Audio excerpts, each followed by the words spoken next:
Which is the first country who started the national family planning programme. राष्ट्रीय परिवार नियोजन कार्यक्रम प्रारंभ करने वाला पहला देश कौन सा है? कौन सा देश है जिसने सबसे पहले राष्ट्रीय परिवार नियोजन कार्यक्रम को शुरू किया था? चाइना ने, यूएसए ने, रसिया ने कि इंडिया ने? तो सबसे पहला नेशनल फैमिली प्लानिंग प्रोग्राम क्या है? National family planning programme start करने वाला देश था हमारा भारत। कौन था? भारत, जिसमें सबसे पहले 1952 में ही national family planning programme start कर दिया था। और यहाँ पर यदि हम बात करें तो नाउअडेज इंडिया की जनता चाइना से ज़्यादा है, लेकिन पहले एग्जाम में आता था कि बेस्ड ऑन पॉपुलेशन कौन सा देश है जो सबसे ज़्यादा पॉपुलेशन वाला है, तो वो चाइना था। लेकिन अभी यदि पूछा जाए तो आपको भारत के लिए मार्क करना है। नेशनल फैमिली प्लानिंग प्रोग्राम का नाम बदल के कर दिया गया नेशनल फैमिली वेलफेयर प्रोग्राम 1977 में। तो इसमें से आपको जो 4 क्वेश्चन पढ़े हैं आपने, एक पॉपुलेशन पॉलिसी आता है, आपको फैमिली प्लानिंग प्रोग्राम आ सकता है, पहला देश कौन सा है जिसने फैमिली प्लानिंग प्रोग्राम स्टार्ट किया, तो वो इंडिया, और रीनेम क्या कर दिया फैमिली प्लानिंग प्रोग्राम का, तो रीनेम है नेशनल फैमिली वेलफेयर प्रोग्राम, जो कि 1977 में नाम बदल दिया गया था। Next is transformation of one type of cell into another type is called. तो एक सेल का किसी दूसरी सेल में ट्रांसफॉर्मेशन होना, परिवर्तन होना क्या कहलाएगा? हाइपरप्लासिया, मेटाप्लासिया, डिस्प्लासिया, फ्रेनाप्लासिया। ये आपने सभी जो टर्मिनोलॉजी है ऑन्कोलॉजी में पढ़ी हुई है। जो जब सेल्स में जो डिवीज़न होता है, सेल्स की साइज बढ़ेगी, नंबरिंग बढ़ेगी, वो है यहाँ पे। तो ट्रांसफॉर्मेशन होना एक सेल का दूसरी सेल में, तो ये कहलाता है क्या? मेटाप्लासिया। क्या है? मेटाप्लासिया। प्लासिया का मतलब होता है बढ़ना, तो यहाँ पर क्या है? मेटाप्लासिया में एक प्रकार की कोशिका तो का दूसरे प्रकार की कोशिका में चेंज होना, परिवर्तन होना, ट्रांसफॉर्मेशन होना क्या कहलाएगा? मेटाप्लासिया। क्या होगा? ये देखिए मेटाप्लासिया। नॉर्मल सेल्स इस तरीके से रहेगी। एट्रोफी मतलब सेल की साइज क्या है? श्रिंक हो रही है। क्या हो रही है? श्रिंक हो रही है और छोटी हो रही है। तो जैसे यहाँ पे कहा एनाप्लासिया, तो यहाँ पर सेल साइज क्या हो रही है? छोटी हो रही है नॉर्मल से। फिर हाइपरट्रॉफी। हाइपरट्रॉफी का मतलब है कि सेल की साइज का बढ़ना। क्या है? सेल की साइज का बढ़ना। और यहाँ पर हाइपरट्रॉफी, ट्रॉफी का मतलब क्या है? साइज बढ़ेगी सेल की। प्लासिया का मतलब क्या है? सेल की नंबरिंग 2, 2 से 4, 4 से 8 होगी, जो कि मेटास्टेसिस ट्यूमर में होती है। मेटाप्लासिया में क्या होगा? One cell type to another, एक सेल टाइप है जो दूसरी सेल में क्या होगी? कन्वर्जन होगा। और डिस्प्लासिया का मतलब है कि अनअरेंज तरीके से ग्रोथ होना सेल्स का। और ये सभी चीज़ें देखने को मिलती हैं किसमें? मेटास्टेटिक ट्यूमर में और कैंसर में। बात करें दैट मीन्स सेल क्या है? श्रिंक हो रही है, सेल की साइज कम हो रही, घट रही है। हाइपरट्रॉफी मतलब सेल की साइज बढ़ रही, increase the cell size. Hyperplasia का मतलब है नंबरिंग बढ़ रही, इंक्रीज सेल नंबर। मेटाप्लासिया का मतलब है conversion of one cell type to another, एक सेल का दूसरी सेल में कन्वर्जन होना कहलाता है मेटाप्लासिया। और डिस्प्लासिया का मतलब है एक सेल का बहुत ही डिसऑर्डर तरीके से, गलत तरीके से, बहुत फास्ट तरीके से ग्रोथ करना, तो क्या है? Dysplasia. Next one, 16-year-old preemie gravid patient admitted with severe pregnancy-induced hypertension, giving intravenous magnesium sulfate. Nurse obtained which of the following information? एक क्वेश्चन की MgSO4 देने के बाद है जो क्या चीज़ आप चेक करेंगे या फिर क्या साइड इफेक्ट हो सकते हैं। आपको एग्जाम में भी आया है, मेंस नॉरसेट में, प्री में भी आया था, मेंस में भी आया है। क्वेश्चन है, गंभीर गर्भावस्था प्रेरित उच्च रक्तचाप के साथ भर्ती 16 वर्षीय प्रीमी ग्रेविड रोगी को अंतःशिरा मैग्नीशियम सल्फेट दिया जाता है। नर्स को निम्नलिखित में से कौन सी जानकारी प्राप्त करनी चाहिए? तो MgSO4 और मैग्नीशियम सल्फेट का ड्रग ऑफ चॉइस है प्रेगनेंसी में बढ़ने वाले BP के लिए। तो यहाँ पे बात की जा रही प्रेगनेंसी इंड्यूस्ड हाइपरटेंशन। तो अब इसको ट्रीट करने के लिए मैग्नीशियम सल्फेट दिया गया है। यदि ओवरडोज होता है तो अब कैल्शियम ग्लूकानेट दे देंगे एंटीडोट के तौर पे। लेकिन यहाँ पे कहा है कि अब क्या चीज़ ऑब्जर्व करेंगे, urinary output every 8 hour, deep tendon reflexes every 4 hour, respiratory rate every hour या फिर ब्लड प्रेशर एवरी 6 आवर। क्या चीज़ आप चेक करेंगे? ओल्ड प्रीमी ग्रेविड पेशेंट में जो कि एडमिट है, सीवियर प्रेगनेंसी इंड्यूस्ड हाइपरटेंशन हुआ है उसको तब। तो यहाँ पर आपको पता है कि जो रेस्पिरेटरी सिम्टम को यहाँ पर सीवियर साइड इफेक्ट के तौर पे कंसीडर किया जाता है मैग्नीशियम सल्फेट का। तो अगर रेस्पिरेटरी रेट एवरी आवर आपको चेक करना है, क्यों? इसके कारण MgSO4 के कारण क्या होगा? रेस्पिरेटरी डिस्ट्रेस होने के चांसेस हो सकते हैं, इसीलिए यहाँ पे आपको हर एक घंटे में क्या है? रेस्पिरेटरी रेट चेक करनी होगी। सीवियर साइड इफेक्ट पूछे मैग्नीशियम सल्फेट के MgSO4 के, तो वही रेस्पिरेटरी डिप्रेशन के लिए आपको बार बार हर एक घंटे में रेस्पिरेटरी रेट चेक करना है। Next one, 28-year-old lactating woman presented with fever, acute breast pain and swelling. Which one of the following organism caused this acute breast problem? 28 वर्षीय स्तनपान कराने वाली महिला को तीव्र बुखार, स्तन दर्द, सूजन की समस्या हुई है। निम्नलिखित में से कौन सा जीव इस तीव्र स्तन समस्या का कारण है? ऑप्शन में स्ट्रेप्टोकोकस, स्टेफाइलोकोकस, एंटेरोकोकस या फिर न्यूमोकोकस। पहली चीज़ जो बेस्ड ऑन द साइन हम बात करें कि ये है क्या? ब्रेस्ट पेन हो रहा है, स्वेलिंग है, फीवर है। तो ये सब जो फीवर आ जाए मतलब कुछ ना कुछ इन्फेक्शन है।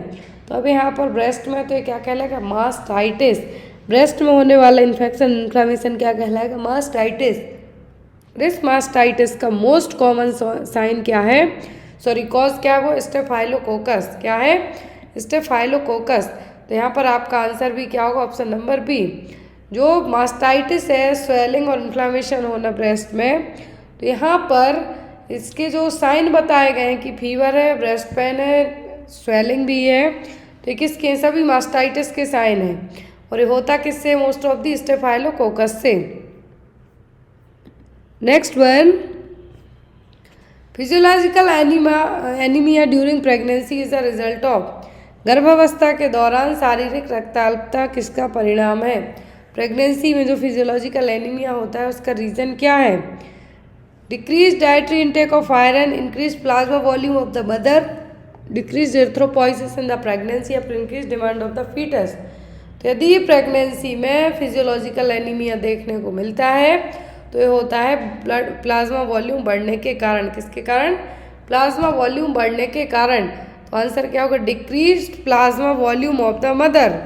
अब यहाँ पर WHO के अकॉर्डिंग कैटेगरी है एनीमिया की, mild, moderate, severe, very severe. Very severe में एडमिट करके ब्लड ट्रांसफ्यूज करने की जरूरत पड़ सकती है। माइल्ड में है 9 to 10.9 ग्राम पर DL, मतलब माइल्ड एनीमिया हुआ है। मॉडरेट में 7.8 to 9, सीवियर में लेस देन 7 ग्राम पर DL और वेरी सीवियर में लेस देन 4 ग्राम पर DL। सीवियर और वेरी सीवियर केसेस में सीधा हॉस्पिटल में एडमिट करके ट्रीट करने की ज़रूरत पड़ जाती है। तो ये सभी क्या है? 4 क्लासिफिकेशन WHO के अकॉर्डिंग एनीमिया के लिए कि कौन सी कैटेगरी में, यदि कितना कम हीमोग्लोबिन है आपका तो आपको कौन सी कैटेगरी में रखा जाएगा। नेक्स्ट है, in following which is a primary feature of cervical cancer. तो यदि किसी को सर्वाइकल कैंसर होता है तो उसका प्राथमिक लक्षण क्या होगा? पॉलीयूरिया, वेट गेन, वॉमिटिंग या फिर इरेगुलर मेंस्ट्रुअल साइकिल। क्या होगा यहाँ पर? यदि किसी को क्या है? सर्वाइकल कैंसर है तो इसके प्राइमरी फीचर्स क्या हो सकते हैं? सर्वाइकल कैंसर के प्राइमरी फीचर्स में आपका हो सकता है इरेगुलर मेंस्ट्रुअल साइकिल। जो इरेगुलर मेंस्ट्रुअल पीरियड है वो आपके क्या हो सकते हैं?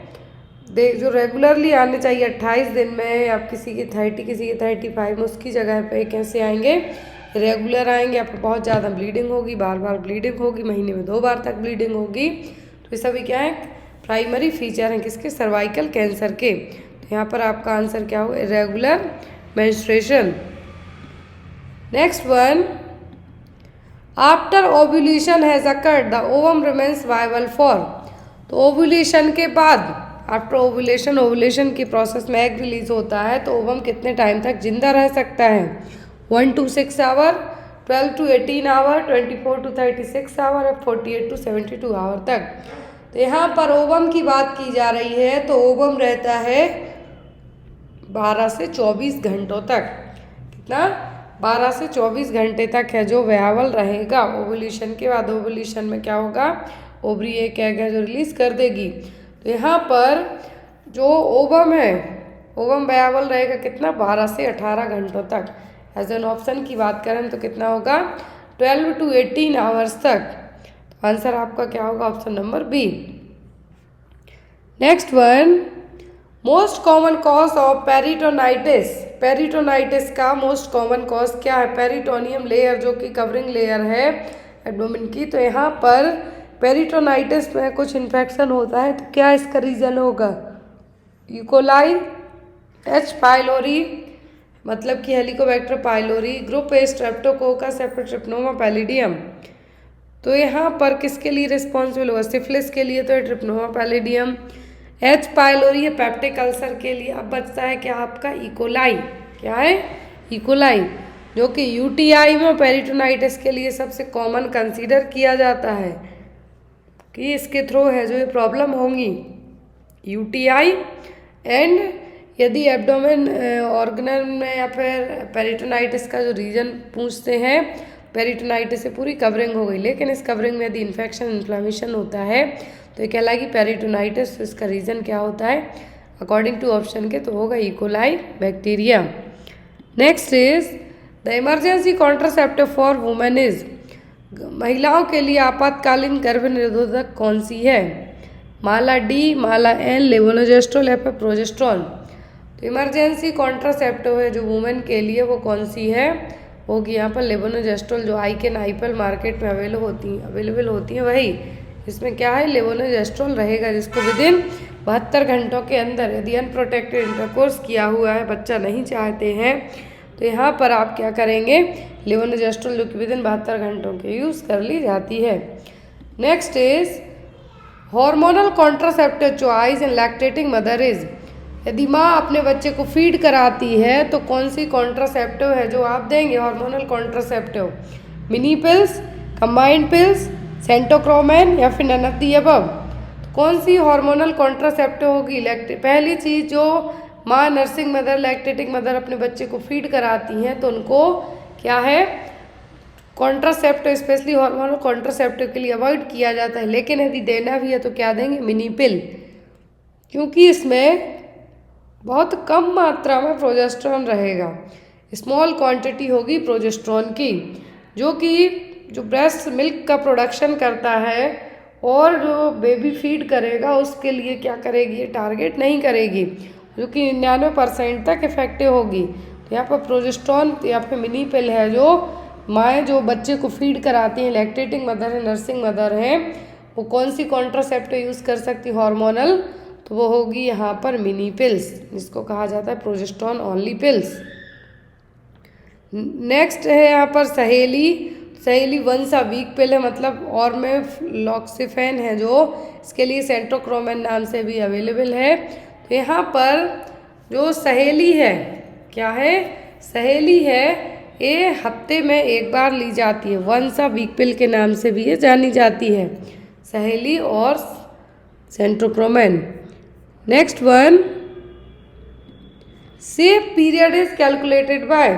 सेफ पीरियड आप कैसे कैलकुलेट करेंगे, सेफ पीरियड का मतलब है कि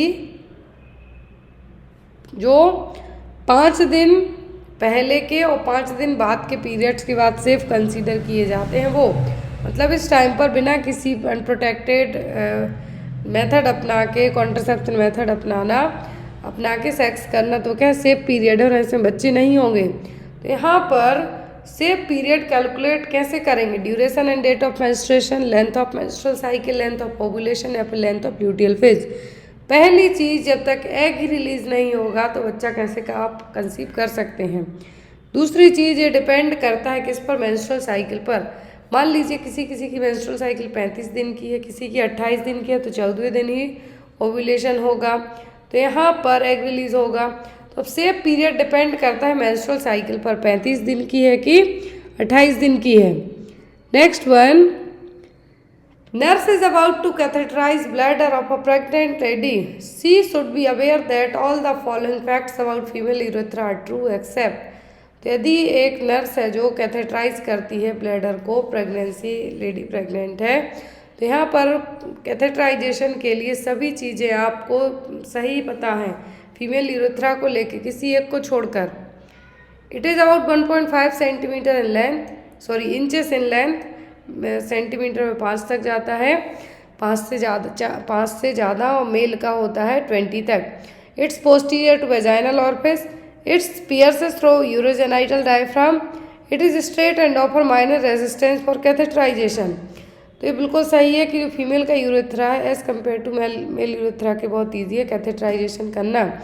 तो यहाँ पर सही बताई गई है, लेकिन ये कहाँ पर रहेगा? Female urethra is located with in the vaginal ball. जो फीमेल यूरेथ्रा है वेजाइनल बॉल के अंदर साइड को रहेगा, और जो ओपनिंग है, क्या है ओपनिंग है, वो लेबिया में होगी। अब यहाँ पर जो ऑप्शन दिए गए हैं अकॉर्डिंग टू दैट ऑप्शन के आपका आंसर क्या होगा? Option number B, it's posterior to vaginal orifice. Next one, premature separation of normally implanted placenta during the second half of pregnancy usually with severe hemorrhage is known as। आमतौर पर गर्भावस्था के दूसरे भाग के दौरान गंभीर रक्तस्राव के साथ सामान्य रूप से प्रत्यारोपित प्लेसेंटा का समय से पहले अलग हो जाना क्या कहलाता है? Placenta previa, ectopic pregnancy, incompetent cervix, या फिर एब्रप्टो प्लेसेंटा। नॉर्मली इम्प्लांटेड प्लेसेंटा है, समय के पहले डिटैच होना स्टार्ट हो जाए सेकेंड हाफ ऑफ प्रेगनेंसी में विथ सीवियर ब्लीडिंग के, तो ये कहलाएगा आपका एब्रप्शन ऑफ प्लेसेंटा। क्या है? Abruption of placenta. Incompetent cervix का मतलब है कि सर्विक्स का जो मुंह है उतना क्लोज नहीं रहेगा वीकनेस के कारण या कुछ अदर रीजन के कारण, ताकि प्रेगनेंसी में म्यूकस प्लग बन के बेबी अंदर ही सुरक्षित रहे। एक्टोपिक प्रेगनेंसी में जो बेबी का इम्प्लांटेशन है वो अदर देन यूट्रस में हो जाएगा, मोस्टली फेलोपियन ट्यूब में होता है, इसीलिए इसे ट्यूबल प्रेगनेंसी भी कहा जाता है। और प्लेसेंटा प्रीविया क्या है? प्लेसेंटा प्रीविया जो सर्वाइकल ओस के यहाँ की जो म्यूकस बनेगा सेंट्रल पार्ट से प्लेसेंटा क्या होगा? नीचे की तरफ आएगा, तो कहलाएगा placenta previa. Next is dryness of eyes is known as. आँखों का सूखापन किस नाम से जाना जाता है? पैटेलिज्म, हैलिटोसिस, ज़ेरोप्थेल्मिया, फिर ज़ेरोस्टोमिया। तो यहाँ पर ज़ेरोस्टोमिया, ज़ेरोप्थेल्मिया, हैलिटोसिस 3 एग्जाम में आते हैं। तो ज़ेरोप्थेल्मिया क्या? ड्राइनेस ऑफ आइस, जो कि होती है विटामिन ए की डेफिशिएंसी के कारण। क्या है? विटामिन ए की डेफिशिएंसी के कारण होगा ज़ेरोप्थेल्मिया, और इसमें आँखें क्या रहेंगी? ड्राई रहेंगी। हैलिटोसिस का मतलब है बैड ब्रीदिंग, जो सांस आप छोड़ेंगे तो दूसरे को स्मेल देगी, तो क्या है? हैलिटोसिस। है कि भारत में सबसे ज़्यादा अंधेपन का फर्स्ट रीज़न क्या है? तो वो है कंजक्टिवाइटिस, मोतियाबिंद। दूसरा रीज़न कहें तो वो होता है रिफ्रैक्टिव एरर। अंधे होने का जो मेन रीज़न है भारत में वो क्या है? पहला रीज़न तो है यहाँ पर कि जो फर्स्ट रीज़न है वो क्या है? कंजक्टिवाइटिस और मोतियाबिंद। दूसरा रीज़न की बात करें तो वो रिफ्रैक्टिव एरर्स। नेक्स्ट है जो ज़ेरोप्थेल्मिया होता है विटामिन ए की कमी के कारण। जो नेशनल फैमिली प्लानिंग प्रोग्राम भी आया था यहाँ पर, एंड साथ में अभी हमने स्टार्टिंग में पढ़ा भी है नेशनल फैमिली प्लानिंग प्रोग्राम, और यहाँ पर 2016 में आया था मिशन परिवार विकास। मिशन परिवार विकास लाया गया था कि जितने भी हाई फर्टिलिटी डिस्ट्रिक्ट है वहाँ पर पॉपुलेशन को किस तरीके से कंट्रोल किया जा सके, उसके लिए आया था। और साथ ही साथ 1952 में एक और प्रोग्राम आया था, यदि आपको एग्ज़ाम में आए तो इसी टाइम पर आया था कम्युनिटी डेवलपमेंट प्रोग्राम। ये भी आप याद रखें, कम्युनिटी डेवलपमेंट प्रोग्राम, जो कि गांव में जो भी डेवलपमेंट होना है उसके लिए प्रोग्राम है जो लाया गया था। कम्युनिटी डेवलपमेंट प्रोग्राम 2016 में आया था मिशन परिवार विकास, 1952 में आया था नेशनल फैमिली प्लानिंग प्रोग्राम, और दूसरा यदि 1952 में ही पूछें तो वो था कम्युनिटी डेवलपमेंट प्रोग्राम। और 1971 में आया था medical termination of pregnancy act. According to that act 20 week तक की प्रेगनेंसी को ही अवॉर्ड किया जा सकता है, टर्मिनेट किया जा सकता है, आफ्टर दैट नहीं। ये देखिए यहाँ पर फिर जो हमने पढ़ा कि नेशनल फैमिली प्लानिंग प्रोग्राम में आया था 1952 में, इस प्रोग्राम का नाम बदल के रख दिया गया नेशनल फैमिली वेलफेयर प्रोग्राम 1977 में। तो मिशन परिवार विकास का जो एम था वो क्या था कि जितनी भी कॉन्ट्रासेप्टिव मेथड हैं फैमिली प्लानिंग के लिए उनको ज़्यादा से ज़्यादा लोगों तक यूज़ करवाना है। जो हाई फोकस स्टेट है, जहाँ की फर्टिलिटी रेट ज़्यादा है, उनको टारगेट करना। तो जो ministry of health and family welfare ने मिशन परिवार विकास लॉन्च किया था 2016 में, इसका मेन फोकस था 146 हाई फर्टिलिटी डिस्ट्रिक्ट। वो डिस्ट्रिक्ट कहाँ के थे, किस स्टेट के थे, तो वो थे बिहार, उत्तर प्रदेश, असम, छत्तीसगढ़, मध्य प्रदेश, राजस्थान एंड झारखंड। क्योंकि यहीं के कारण जो जनता है ज़्यादा हो रही थी और जो यहाँ पर गरीबी है वो क्या है, वो भी पॉवर्टी भी ज़्यादा है, तो इसीलिए इन स्टेट को टारगेट किया गया। इसके 146 डिस्ट्रिक्ट को इस प्रोग्राम के तहत लाया गया कि हमें 2025 तक जो फर्टिलिटी रेट है वो 2.1 तक लेके आनी है। नेक्स्ट है यहाँ पर क्वेश्चन,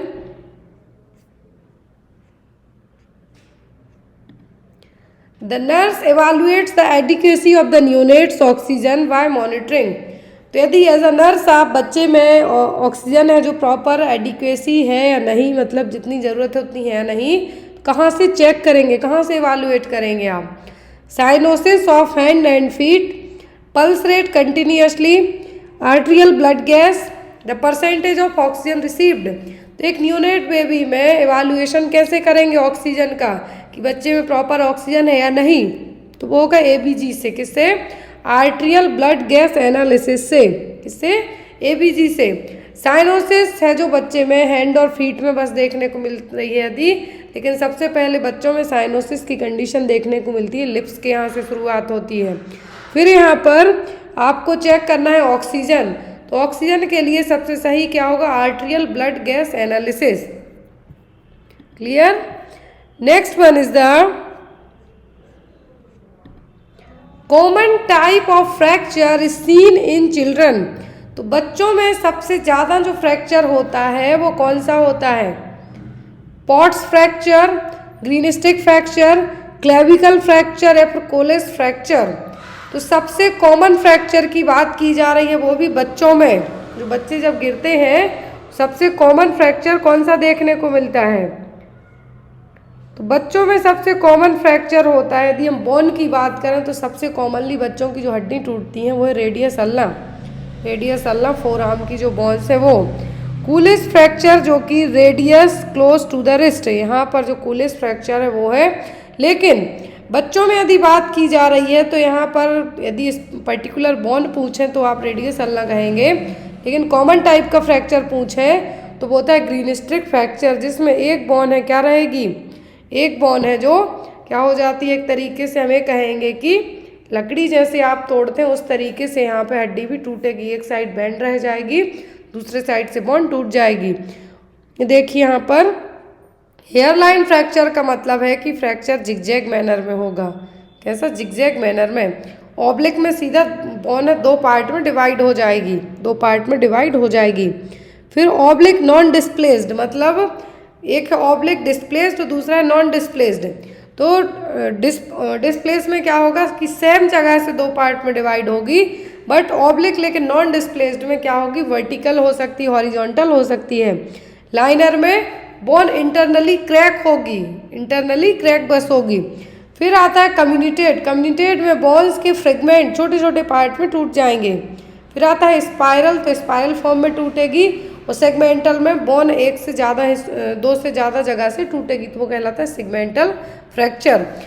जो यहाँ पर ग्रीन स्टिक फ्रैक्चर की बात हो रही है, ग्रीन स्टिक फ्रैक्चर में बोन क्या होगी? बेंड होगी, एक जगह से थोड़ी सी बेंड रहेगी, लेकिन दूसरी जगह से टूटी हुई रहेगी। तो क्या है? बच्चों में सबसे कॉमनली देखने को मिलता है क्या? Green stick fracture. जैसे ग्रीन का मतलब है यहाँ पर क्या है? जो ब्रांच ऑफ ट्री होती है वो ब्रेक होती है, तो यहाँ पर एक साइड से टूट जाएगी पूरी, लेकिन दूसरे साइड से बस बेंड रहेगी। Next one is catgut is made from intestine of, तो कैटगट हैं जो इंटेस्टाइन से बनते हैं किसकी, डोमेस्टिक कैट की, जो पालतू बिल्लियाँ होती हैं, वाइल्ड कैट मतलब जंगली बिल्लियाँ, सीप या फिर हॉर्स। जितने भी जो कैटगट की बात की जा रही है वो कुछ ना कुछ एनिमल से रिलेट करते हुए बनेंगे। तो इंटेस्टाइन की बात की गई है तो बनेंगे सीप। भेड़ की आंतों से जो सर्जिकल सूचर के लिए जो नेचुरली जो डिग्रेडेड सूचर्स होते हैं, जो बॉडी क्या कर जाती है, आपको पहले होता था कि जो टाँके लगे उनको कट करवाना पड़ता था, बट अब एब्जॉर्बेबल लगते हैं, जो क्या कहलाते हैं, कैटगट सूचर, जो कि 90 दिनों में ऑटोमेटिक आपकी बॉडी इनको एब्जॉर्ब कर लेती है। तो यहाँ पर जो बनते हैं जो सूचर, जो कैटगट सूचर की बात की जा रही है, बनते हैं किससे, सीप की इंटेस्टाइन से। किससे, सीप की इंटेस्टाइन से। तो यहाँ पर आपका आंसर क्या होगा, सीप। नेक्स्ट वन इज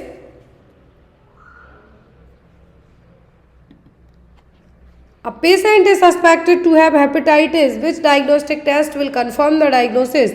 यदि किसी मरीज को हेपेटाइटिस हुआ है तो कौन सा टेस्ट यहाँ पे कंफर्म करेगा कि मरीज के लिए क्या है, कौन सा टेस्ट कंफर्म करेगा कि हेपेटाइटिस हुआ है? तो हेपेटाइटिस का मतलब यहाँ पे क्या है, infection and inflammation of the liver. Hepatic का मतलब ही होता है क्या, लिवर। आइटिस बट जुड़ गया मतलब इन्फेक्शन है। तो यहाँ पर कौन से टेस्ट से कंफर्म होगा? ऑप्शन में elevated haemoglobin level, elevated serum bilirubin level, elevated blood urea nitrogen level, या decrease erythrocyte sedimentation rate, ESR। तो कभी भी कोई भी इन्फेक्शन होता है आपकी बॉडी में, ESR हमेशा बढ़ी हुई रहती है, घटी हुई तो ना के बराबर रहती है, बहुत रेयर केस में रहेगी, तो घटी हुई तो नहीं रहती है। तो यहाँ पर आपका जो आंसर होगा वो क्या होगा, तो यहाँ पर आपका जो आंसर आएगा वो होगा elevated serum bilirubin level. Hepatitis होगा कब, जब आपके लिवर में इन्फेक्शन होगा, इन्फ्लामेशन होगा, और ये होगा जब आपकी बॉडी में जो बिलिरुबिन का लेवल क्या है, बढ़ जाए, क्या है, बिलिरुबिन का लेवल है जो बढ़ जाएगा। तो यहाँ पर जो टेस्ट कंफर्म करेगा हेपेटाइटिस को होगा serum bilirubin level elevated. Elevation का मतलब बढ़ा हुआ रहेगा। तो next one is which of the following is the bullet shaped virus? इनमें से बुलेट शेप्ड वायरस कौन सा है? हर्पीज जूस्टर, मीजल्स, रेबीज या फिर HIV वायरस। एक क्वेश्चन अभी रिसेंट झारखंड पेपर हुआ था, उसमें पूछा गया है बुलेट शेप्ड वायरस। तो बुलेट शेप्ड वायरस है यहाँ पर रेबीज वायरस। कौन सा? रेबीज वायरस है जो कि बुलेट शेप्ड वायरस में कंसीडर किया जाता है। शेप ऑफ वायरस यदि आपको बात करें, बुलेट शेप वायरस कौन सा है? Rabies virus. Next one is the which of the antibiotics is likely to impair hearing? तो हियरिंग के लिए कौन सी एंटीबॉडीज रिस्पॉन्सिबल है हियरिंग लॉस के लिए? स्ट्रेप्टोमाइसिन, नियोमाइसिन, जेंटामाइसिन या फिर इथ्रोमाइसिन। तो यहाँ पर जो 3 ड्रग हैं वो आपको अलग ही लग रही हैं सभी एंटीबायोटिक, चारों हैं, लेकिन स्ट्रेप्टोमाइसिन क्या है? एक एंटी ट्यूबरकुलर ड्रग है, फर्स्ट क्लास चॉइस की एंटी ट्यूबरकुलर ड्रग है। और यहाँ पर ये जो ड्रग है एंटीबायोटिक के लिए, तो इसमें आपकी जो 8वें नंबर की जो वेस्टिबुलोकोक्लियर नर्व है वो यहाँ पर डैमेज कर सकती है। कौन? स्ट्रेप्टोमाइसिन। तो यहाँ पर आपका आंसर क्या होगा? Streptomycin. Next one is injectable contraceptive such as DMPA and NET-EN contains. तो जो DMPA है क्या है? DMPA है और नॉरहेस्टेरोन एनान्थेट है, जिसको NET-EN नाम से जाना जाता है। तो इसमें क्या रहेगा? ये दोनों इंजेक्टेबल कॉन्ट्रासेप्टिव इंजेक्शन फॉर्म में अवेलेबल रहेंगी। Only oestrogen, only progesterone, both oestrogen and progesterone, या फिर नन ऑफ द अबव। तो यहाँ पर आपको पता है कि फीमेल की जो ओवरी है जो हार्मोन रिलीज करती है कॉर्पस ल्यूटियम, वो क्या रिलीज करती है? एस्ट्रोजन एंड प्रोजेस्ट्रॉन कुछ कम लेवल पर रिलीज करती है, लेकिन प्रोजेस्ट्रॉन का काम क्या होता है? यूट्रस लाइनिंग को थिक करना। तो यहाँ पर यदि आप और ज़्यादा जो कॉन्ट्रासेप्टिव के फॉर्म में प्रोजेस्ट्रॉन भेजेंगे तो क्या होगी? लाइनिंग थिक होगी, प्रेगनेंसी कंसीव करना पॉसिबल नहीं होगा। यहाँ पर भी वही काम है, DMPA और NET-EN। कौन सा हार्मोन रहेगा इसमें? होगा इसमें ओनली प्रोजेस्ट्रॉन हार्मोन। DMPA हर महीने एवरी 3 मंथ में इंजेक्ट किया जाने वाला क्या है? शॉर्ट के नाम से भी अवेलेबल है, गवर्नमेंट में फ्री ऑफ कॉस्ट है, अंतरा के नाम से मिल जाता है, इंट्रामस्कुलर रूट से इसको इंजेक्ट किया जाता है। नेट ईएन है जो, नेट ईएन हर 2 महीने में, तो डीएमपीए 150 mg यदि इंजेक्ट कराते हैं तो हर 3 महीने में, एवरी 3 मंथ्स में, और यदि 6 महीने में कराते हैं तो 300 mg एवरी 6 मंथ में। नेट ईएन है जो 200 mg एवरी 2 मंथ, हर 2 महीने में इंजेक्ट किया जाने वाला शॉट है। फिर फेलियर रेट की बात करें हम तो फेलियर रेट डीएमपीए के कितने हैं 0.1%, और जो नेट ईएन है इसके 0.4%। तो यहाँ पर यदि डीएमपीए की बात करें तो अंतरा नाम से एग्जाम में आपको क्वेश्चन आ सकता है, या फिर शॉर्ट नाम से आ सकता है, या फिर इसमें कौन सा हार्मोन रहेगा। मेड्रॉक्सी प्रोजेस्टेरोन इंजेक्शन डीएमपीए और अंतरा के नाम से अवेलेबल रहता है, इंट्रामस्कुलरली इंजेक्ट किया जाता है, हर 3 महीने में इंजेक्ट किया जाता है। Next one is stored at which temperature, तो जो होल ब्लड है किस टेम्परेचर पे स्टोर किया जाता है, संपूर्ण रक्त किस तापमान पर संग्रहित होता है, स्टोरेज करके रखा जाता है कि ज़रूरत पड़ेगी तो यहाँ पर क्या किया जाएगा, ट्रांसफ्यूज किया जाएगा, जो ब्लड बैंक में रखा जाता है। ऑप्शन में है आपको 2 to 6 degree Celsius, 2 to 6 degree Fahrenheit, 8 to 10 degree Celsius, या फिर 21 to 25 डिग्री सेल्सियस। जो होल ब्लड है इसका स्टोरेज टेम्परेचर पूछा गया है कि संपूर्ण रक्त किस तापमान पर संग्रहित होता है। तो संपूर्ण रक्त का मतलब है यहाँ पर होल ब्लड, तो होल ब्लड का स्टोरेज टेम्परेचर होता है 2 से 6 डिग्री सेल्सियस तक, कितना 2 to 6 डिग्री सेल्सियस तक है जो होल ब्लड का टेम्परेचर सेट किया जाता है। होप आपको प्रॉपर दिख रहा हो। तो यहाँ पर होल ब्लड में आपका यदि होल ब्लड की जगह आपको आरबीसी सेल पूछे तो ब्लड बैंक के रेफ्रिजरेटर में 2 से 6 डिग्री सेल्सियस तक है जो 35 दिनों तक इसको स्टोर करके रखा जा सकता है। फिर फ्रेश फ्रोजन प्लाज्मा की बात करें, ये आपको अलग से याद रखना है कि यदि होल ब्लड पूछा है तो 2 से 6 डिग्री सेल्सियस तक, लेकिन फ्रेश फ्रोजन प्लाज्मा एफएफपी की बात करें तो -30 डिग्री सेल्सियस और उससे भी कम, वो भी 1 साल तक के लिए स्टोर करके रखा जा सकता है। फिर प्लेटलेट, तो प्लेटलेट्स के लिए रखा जा सकता है 22 डिग्री सेल्सियस पर, 22 डिग्री सेल्सियस पर ओनली फॉर 5 डेज। तो यहाँ पर आपको बेसिक से मोस्ट ऑफ दी एग्जाम में होल ब्लड पूछते हैं, फ्रेश फ्रोजन प्लाज्मा पूछते हैं, और यदि ज़्यादा से ज़्यादा हुआ तो जो यहाँ पर कितने टाइम के लिए रखते हैं वो बस पूछते हैं। नेक्स्ट है यहाँ पे आपको विच इज़ द लास्ट और end product of the coagulation process, स्कंदन प्रक्रिया का अंतिम या अंतिम उत्पाद कौन सा है। लास्ट और एंड प्रोडक्ट कौन सा है कोआगुलेशन प्रोसेस का, प्रोथ्रोम्बिन, फाइब्रिन, कैल्शियम या फिर फाइब्रिनोजन। लास्ट प्रोडक्ट क्या बनता है, जो कोआगुलेशन प्रोसेस होती है कोआगुलेटिंग फैक्टर्स के साथ में आपकी बॉडी में, तो यहाँ पर कोआगुलेशन होगा जब जो थक्का बनता है, थक्का बनने की प्रोसेस का लास्ट जो प्रोडक्ट बन के आएगा वो क्या है, ये है सभी। क्लॉटिंग में जो कोआगुलेशन प्रोसेस होती है उसमें कुछ ना कुछ तरीके से हेल्प सब करते हैं, लेकिन लास्ट प्रोडक्ट बनता है फाइब्रिन। क्या बनेगा, फाइब्रिन, स्टेबल फाइब्रिन क्लॉट, जो कि यहाँ पे लास्ट, फाइब्रिन के पहले क्या आता है, फाइब्रिनोजन। तो यहाँ पर इंट्रिंसिक फैक्टर है, एक्सट्रिंसिक फैक्टर होते हैं। तो एक्सट्रिंसिक फैक्टर टिश्यू डैमेज होने के टाइम से स्टार्ट होते हैं, prothrombin, thrombin, fibrinogen and fibrin. तो ये आपको यहाँ तक किस स्टेप याद रखना है। जो फैक्टर होते हैं वो कितने होते हैं, ये भी यहाँ पे है। फर्स्ट फाइब्रिनोजन, दूसरा कहलाता है प्रोथ्रोम्बिन, तीसरा है टिश्यू फैक्टर, क्या है, टिश्यू फैक्टर, चौथा है आइसोनियाजिड कैल्शियम। ये आपको एग्जाम में आता है कि ब्लड क्लॉटिंग में कौन सा जो कोआगुलेटिव फैक्टर है वो होता है, तो होता है कैल्शियम, आयोनाइज्ड कैल्शियम। फिर लेबाइल फैक्टर 5वें नंबर पर है, 6वें पे अनअसाइंड है, मतलब 7वें नंबर का, 6वें नंबर का कोई फैक्टर नहीं दिया गया है। फिर आपका आता है यहाँ पर 7वां में तो प्रो कन्वर्टिन, 8वां है एंटी हीमोफिलिक फैक्टर, इसी की कमी से हीमोफीलिया होता है। याद रखें हीमोफिलिक फैक्टर क्यों कहा गया, सॉरी इसको एंटी हीमोफिलिक फैक्टर क्यों कहा गया, क्योंकि फैक्टर 8 होता है जो कोआगुलेशन के जो यहाँ पे फैक्टर है क्लॉटिंग फैक्टर, तो 8वें नंबर के फैक्टर की डेफिशिएंसी के कारण ही हीमोफीलिया होता है। फिर 9वें पे आता है प्लाज्मा, थ्रोम्बोप्लास्टिन कंपोनेंट और इसको कहा जाता है क्रिसमस फैक्टर। 11वें पे प्लाज्मा थ्रोम्बोप्लास्टिन एंटीग्रेंट, 12वें पर है हैगमैन और 13वें पर है फाइब्रिन स्टेबलाइजिंग फैक्टर। फिर यहाँ पर आपको मोस्टली जो अब यहाँ पे आपके क्लॉटिंग फैक्टर से एग्जाम में जो क्वेश्चन आते हैं, इसको आपको शॉर्ट में भी 5 मिनट के वीडियो में बता दिया जाएगा कि क्लॉटिंग फैक्टर से आपको क्या क्या आता है। पहला पीटी टाइम, ब्लीडिंग टाइम, और यहाँ पर आपको फिर आते हैं इसके फैक्टर। कैल्शियम कहाँ पे एक्ट करेगा, कौन सा हीमोफिलिक फैक्टर है, तो 8वें नंबर के फैक्टर को कंसीडर किया जाता है। लास्ट प्रोडक्ट क्या बनेगा, तो वो होगा फाइब्रिन। ये बेसिक क्वेश्चन आपको एग्जाम में आते हैं। नेक्स्ट है most common haemoglobin in normal, foetal and newborn is. तो कौन सा हीमोग्लोबिन सबसे आम है, कॉमन है? नॉर्मल हीमोग्लोबिन है जो नॉर्मल फीटल है और न्यूबॉर्न बेबीज हैं।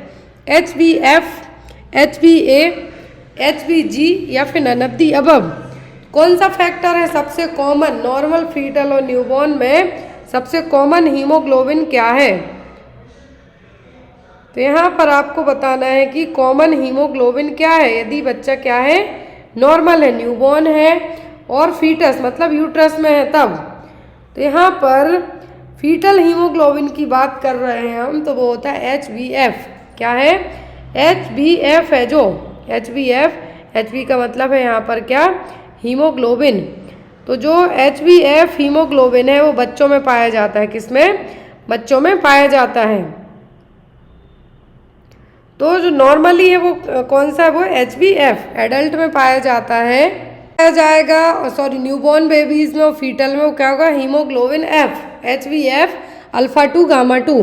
लेकिन यदि एडल्ट्स में बात करें तो एडल्ट्स में पाया जाएगा ये कम्प्लीटली रिप्लेस्ड हो जाएगा 1 ईयर के बाद। 6 to 12 मंथ की एज तक ये जो हीमोग्लोबिन HbF है रिप्लेस्ड हो जाएगा किससे, हीमोग्लोबिन A से, अल्फा 2 बीटा 2। पहले अल्फा 2 गामा 2 है HbF में, लेकिन फिर अल्फा 2 बीटा 2 जो चेन है यहाँ पर, जो हीमोग्लोबिन वाली चेन है यहाँ पर, वो क्या हो जाएगी, HbA, मतलब अल्फा 2 और बीटा 2।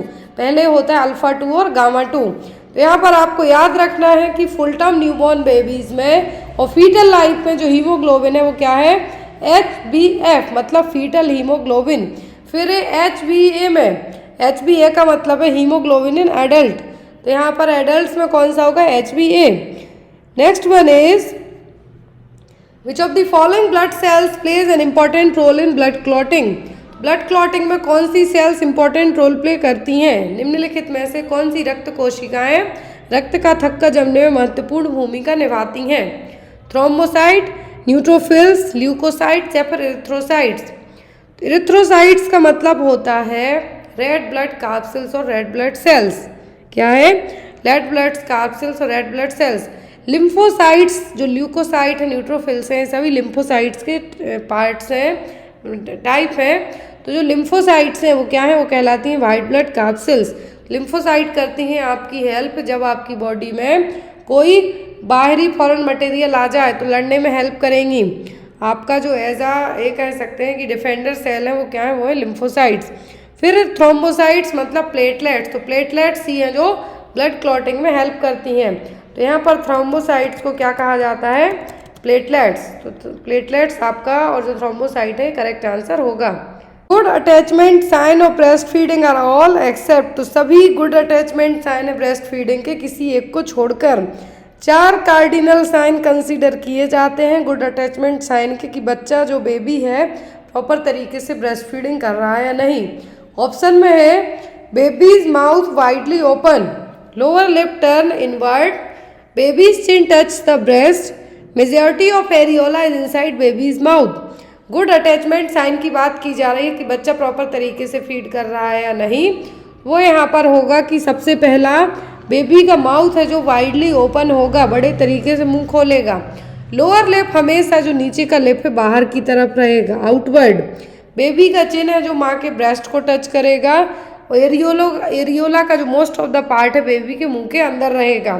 तो यहाँ पर गुड अटैचमेंट साइन होगा। अब एक्सेप्ट करके क्वेश्चन है तो आपका आंसर क्या होगा। फर्स्ट तो बिल्कुल सही है कि बेबी का माउथ वाइडली ओपन होगा। थर्ड भी सही है कि ब्रेस्ट को चिन्ह है जो ब्रेस्ट को टच करेगा। लास्ट है जो एरियोला बेबी के मुंह में रहेगा, मेजर पार्ट है एरियोला का बेबी के मुंह के अंदर रहेगा। लोअर लिप है जो कहाँ रहेगा, आउटवर्ड। क्या रहेगा, बेबी का जो लोअर लिप है आउटवर्ड रहेगा, ना कि इनवर्ड। देखिए यहाँ पर गुड अटैचमेंट साइन में बेबी जो फीड करते करते माँ के फेस को भी देखेगा, नोज क्लोज रहेगी।